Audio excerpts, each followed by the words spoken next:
So నమస్తే అండి, నా పేరు మానవ ప్రకాష్ గారు. వేరే వర్క్ చేస్తున్నాను.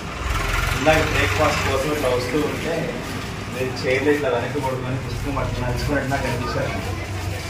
మామూలుగా తీసుకుని కూడా చదువుతూ ఉంటారు ఏదైనా ఇలాంటి సెంటర్స్లో, కానీ మీరు బుక్స్ చదువుతూ ఉంటే నేను లోపలికి వచ్చి చూశాను అన్నమాట. చూస్తే అది తెలుగు మెథడాలజీకి సంబంధించిన బుక్లో అనిపించింది నాకు. సో టీఎస్ ఎగ్జామ్ ప్రిపేర్ అవుతున్నాను అనుకున్నాను అనమాట. కానీ మీరు నిజంగా డిస్టర్బ్ చేశాను, నేను క్షమించాలి దానికి. సార్ చెప్పండి, ఎందుకని ఇంత హార్డ్ వర్క్ చేస్తున్నారు చదువు పట్ల? అంటే ఆల్రెడీ ప్రొఫెషన్ ఉంది కదా మీకు. నేను ఆల్రెడీ ఎంఏ తెలుగు బీఏ అయిపోయింది.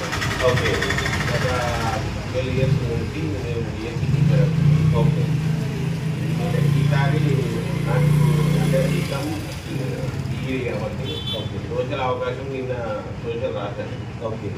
దాని పేపర్ చూస్తే కొంచెం దగ్గర వరకు వచ్చి ఆగిపోయే ప్రమాదం ఉండదని ఓకే, ఇంటి జాగ్రత్తగా కొంచెం మళ్ళీ ప్రిపేర్ అయితే ఈ తెలుగు అంతకుముందు తెలుగు 6 మార్కులతో పెట్టాను. Okay, okay.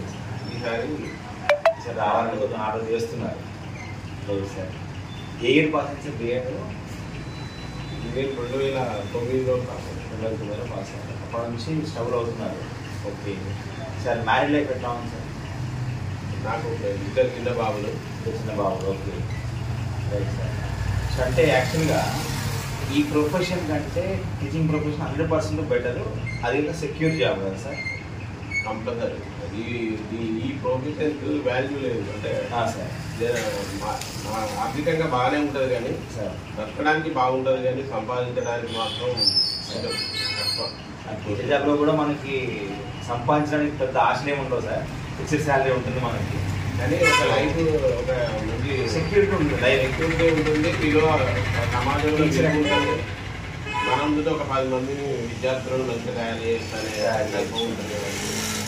యాక్చువల్గా సార్ ఈ రోజుల్లో ఎట్లా అంటే బీటెక్ స్టూడెంట్ తీసుకోండి, డిగ్రీ స్టూడెంట్ తీసుకోండి, జీవితం అంటే విలువ లేకుండా సో అమ్మన్న సంపాదించిన డబ్బులు ఖర్చు పెడుతూ సో తాగుడికి దానికి మధ్యానికి బానిసలు అయిపోయి భవిష్యత్తు గురించి ఆలోచన చేయకుండా విచ్చరంగా తయారవుతున్నారు. ఇది మీరు కూడా తీసుకుంటే గమనిస్తూనే ఉంటారు. అలాంటి వారికి మీరు ఇచ్చే ఒక చిన్న సందేశం చెప్పండి. లైఫ్ ఇప్పుడు కష్టపడితే భవిష్యత్తులో సుఖపడతారు. ఓకే, ఇప్పుడే లగ్జరీకి అలవాటు పడ్డారంటే భవిష్యత్తు అనేది అంధకారమయం అయిపోతుంది. ఏం సాధించలేకుండా చీకటిమయం అయిపోతుంది. అందుకోసం ఫస్ట్ కష్టపడి ఏదైనా సెక్యూరిటీ చేయండి. మీరు ఎంజాయ్ చేయొచ్చు, సాధారణ పిల్లలు ఎంజాయ్ చేయాలి. ఏ వయసులో చేసే పని ఆ వయసులో చేయాలి. కానీ కొంచెం ఎక్కువ కష్టపడితే మాత్రం ఒక టీనేజ్ లైఫ్లో తర్వాత మనలాంటి వాళ్ళకి చాలామంది మంచి మార్గాన్ని పెట్టే వాళ్ళు. ఇక్కడ ఎంజాయ్ అనే పదానికి అర్థం కావాలి ఏం చేస్తున్నారు అంటే ఈ స్మోకింగ్, డ్రింకింగ్, ఈ జూదం, ప్లేయింగ్ ఆర్ట్స్ వీటిలో ఎంజాయ్ ఉంటుందేమో అని ఆలోచనలో ఉంటారన్నమాట. సో వీటితో మరి ఎంజాయ్ అంటే అర్థమైంది సార్. మనం ఏదైనా ఎంజాయ్ అంటే కొంచెం మైండ్ రిఫ్రెష్ కావడమే. ఓకే, మైండ్ రిఫ్రెష్ కావడము, ఆ ఎంజాయ్ చేయడం వల్ల మనము నష్టపోకూడదు, మన ఎదుటి వాళ్ళు నష్టపోకూడదు. అట్లా హ్యాపీగా ఉండగలరు అందరం కూడా. తాగండి అంటే ఇప్పుడు కాదు, లైఫ్ సెటిల్ అయిన తర్వాత మంచి రోజు సాయంత్రం తాగి వాళ్ళు తాగదు. అట్లాంటివి పాయింట్ అపోజ్ చేస్తారు సార్, తాగుడనే పాయింట్.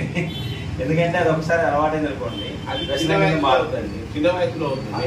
అవసరం ఏమి సార్, మంచి లైఫ్ సెట్ అయిన తర్వాత కొన్ని బాడీకి ఆల్కహాల్ ఒక 90 ml కావాలంటారు కాబట్టి డాక్టర్ అట్లా కావాలని కూడా తప్పలేదు. చిన్న వయసులో చాలా ప్రభావం చూస్తుంది బాడీ పైన. చాలా లాంగ్ లైఫ్ లో న్యూరాన్స్ అన్ని కూడా ఎఫెక్ట్ అయ్యి పరాక్సిస్ వచ్చే సందర్భాలు ఉన్నాయన్నమాట. దాదాపు వాడు వదిలిపోకుండా వస్తాము. సో వాళ్ళు మెంటల్గా ఎంతసేపు ఎంజాయ్ చేయమని చెప్పచ్చు. అంటే సంతోషపడేట్టు వాళ్ళకి నష్టపోకుండా ఉండేట్టు వారికి నష్టమే, ఎదుటి వారికి నష్టమే కదా. నాకేమనుకుంటుంది మనం చూడగానే నిజంగా మీ యొక్క మాటలు నేటి యూత్కి కొంచెం ఇన్స్పైరింగ్ అనిపించాలనుకున్నాను. ఎందుకంటే మీరు ఇందాకన్నారు నైట్ చాలాసేపు చదువుకున్నాను, నిద్ర లేదు, షాప్కి రాగానే నిద్ర వచ్చేసింది. అంటే ఈ వయసులో మీరు హార్డ్ వర్క్ చేస్తున్నారు, అప్పటికి చేస్తుంటారు. కానీ కాంపిటేటివ్ ఎగ్జామ్స్ ఎలా ఉంటాయంటే ఒక తెలుగులో వస్తే మాత్రమే సక్సెస్ కావాలి. సో ఆ పేపర్లు ఏమైతే ఉన్నాయో జిఎస్ రావాలా, మెథడాలజీ, కాంటెంట్, సముద్రం అనమాట లిటరేచర్ అనేది. సో అందులో అన్నింటిలో పట్టుకోవాలంటే దానికి సమయం పడుతుంది. సో నేనేమన్నానంటే ప్రజెంట్ జనరేషన్ కూడా సో వాళ్ళు ఇప్పటి నుంచే కనుక లైఫ్ని సీరియస్గా తీసుకొని వాళ్ళు స్టార్ట్ చేసినట్టయితే ఖచ్చితంగా వాళ్ళు అనుకున్న జాగా సెటిల్ అవుతారు.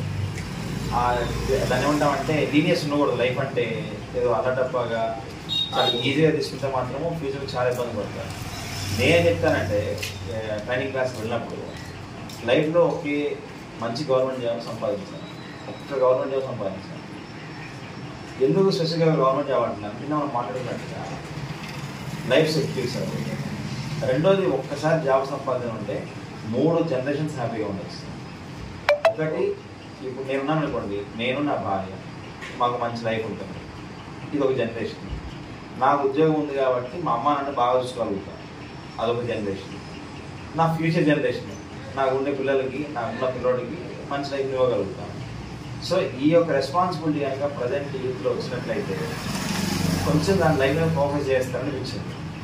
తప్పకుండా సార్, అది వాస్తవం. మీరు చెప్పింది ఏంటంటే ఇప్పుడు నేను కూడా ఇంత లేట్ ఇంత సక్సెస్ కాకపోవడం కారణం నేను కొన్ని చిన్న చిన్న వాటికి కొంచెం అటు వెళ్ళాను కాబట్టి ఇప్పుడు నేను ఇంకా కష్టపడవలసి. అదే కనుక ఏ చెడ్డలు వాటి లేకుండా మంచిగా 100% హార్డ్ వర్క్ చేసేది ఉంటే అది చిన్న వయసులో వాటికి సెటిల్ అయ్యేవాడిని. అలాంటి వాటికి ఇప్పుడు నేను ఇంకా వచ్చిన వాళ్ళకి అదే చెప్తాను పిల్లలకి, మీరు వేస్తే టైం వేస్ట్ చేసుకోకండి, లైఫ్లో సెట్ కాండి. ఫస్ట్ మీరు సెట్ అయిన తర్వాత మీరు అనుకున్న లక్ష్యం చేసిన తర్వాత ఏదైనా చేయొచ్చు. అప్పుడు సొసైటీకి మంచిగా మనం ఒక ఐడియల్ పర్సనాలిటీ కనిపిస్తాం, వేరే మనం నిష్పరించిన పరిస్థితికి వస్తాం అన్నమాట. అంటే మీ కుటుంబ పరిస్థితుల కారణంగా కొంచెం మీరు ఈశ్వర వెనకబడి ఉంటారు అంటే. అయితే అవి ఏవైనా కూడా టెంపరీ ప్రాబ్లమ్స్ కన్సిడర్ చేసి దాన్ని ఓవర్కమ్ చేస్తే ఒక మంచి లైఫ్ అయితే ముందు ఉంటుంది అనమాట. సో ఎనివే మీతో మాట్లాడి చాలా మంచిగా అనిపిస్తుంది సార్. మీ పేరు సార్? రమణాకర్ గారు. ఒక మీ గురించి మా చంద్రమౌళి గారు చాలా బాగా చెప్పారు. సో వాళ్ళ బెస్ట్ ఫ్రెండ్ అంటే మీరు చిన్నప్పటి నుంచి పరిచయాలు ఉన్నాయట, హార్డ్ వర్క్ చేస్తారట.